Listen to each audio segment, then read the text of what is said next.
Finally আমি 500 পেজের একটা বই লাগছি। ও সুত মারা নির্ভর কপাল দে ডেফনি তাই বলে বই লিখি দিছে বইয়ের মাঝে খিতা লেখছ ডেফনি খসাই রাজা গুড়ার উপরে উঠিয়া জঙ্গলের উদ্দেশ্যে রওনা দিল।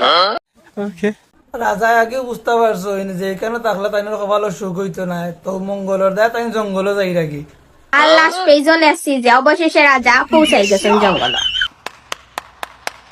সব তো বুঝলাম লেখছ আগেও লেখছ লাস্টেও লেখছ মাঝখানো খার ভালো লেখছ তখন খ মাদার পেজও লেখছি টুক টুক টুক টুক টুক টুক।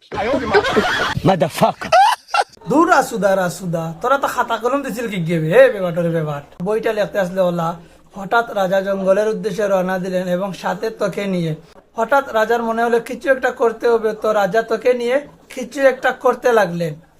তো রাজার কিছুক্ষণ পর চলে আসলো মাঝ পেজও লিখতে আসলে ওখান টাপা টাপ face face face face face face ওগুলা লিখতে আসলে